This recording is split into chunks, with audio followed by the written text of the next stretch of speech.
Welcome to YOUCANIC. In this video, we're going to show you how to troubleshoot Mercedes-Benz transmission issues. So in this case, we're going to use the YOUCANIC Pro System Scanner to take a look at the transmission and also the ISM. So around 2006 and newer models have this shifter right up here, and this is a shift by wire. So there's no more link like it used to be on Mercedes. They had the shifter down on the center console. Those were mechanically linked to the transmission. The shift by wire are basically is an electronic signal that goes to the ISM module, which we're going to take a look at as well, and that's what changes the gears right there. When you put it in drive, you're just simply sending an electric signal to shift the transmission.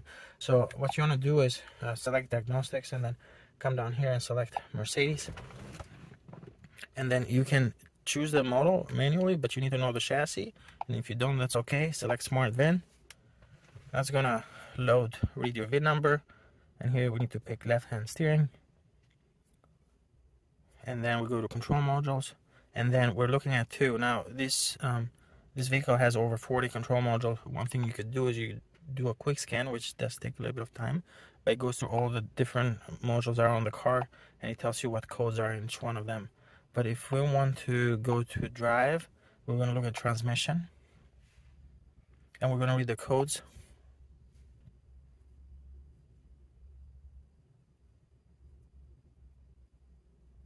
And then you can see all these codes. A lot of them are in store status and no communication. These codes are usually caused due to low voltage. So keep in mind, you can see the voltage up there. If your voltage is below 10.5, you should connect the charger, or if possible, start the car at idle, because a lot of these modules shut down if the voltage is below 10.5. So you're not truly diagnosing an issue if you got such a low voltage. But you can see we do have one code that says current, and component VGS is not learned. So you need to look at something that has a status of current, and that's what you need to address. These other ones are stored. You can hit erase, and they should clear. If we go back, you can look at some live data. You can look at basically all the data that transmission control units controls, and you can look at, for example, if you want to check transmission oil temperature, it shows right here. Right now 6 degrees Celsius. There's an important one if you need to check transmission fluid level. You don't need to use a laser or anything like that. You can just look at from here, and then you can see down here, limp mode, emergency running is yes. It should say no. So gear change, and you can see there's a lot of data for torque converter, clutch operations. Once you start the car, then these values will change. Emergency running, yes. Current full codes, yes. So the car is in limp mode. You can test the operation of these different switches on the vehicle. So for example, if you operate them, you should see those change.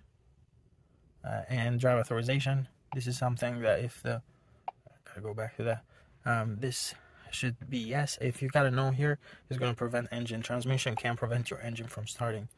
And here we can see the position of the gear selector, and it should change if you change the gears. Now let's go back though. We're going to look at the ISM, because here this is what's mounted on the side of the transmission, and it's actually what goes bad quite a bit on those, especially if you get an error on the instrument cluster that says drive to workshop without changing gears. You can read codes here. Here you can look at some live data, but you can also do some tests in here where we can control the shifter, the position of transmission through the scanner. So you can see all these codes, communication with electric parking brake, and a number of them. Left front wheel speed sensors is current full code, and so if you hit erase, stored ones or clear current code will still stay there, need to be addressed. And again, you can look at some data here live, which we're not going to spend too much time on. But let's go back to activations though, active tests, and then here this is what you can control. You can do some bidirectional basically controls. You can move transmission into neutral position, or you can also do things like make the transmission cycle through park, reverse, neutral, and drive. So we're going to do that. Press yes. Do you want to perform this test now? Switch on the ignition.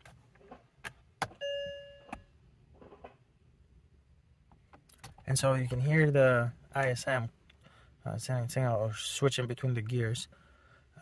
But in this case, the ISM doesn't have an issue, because if you look at the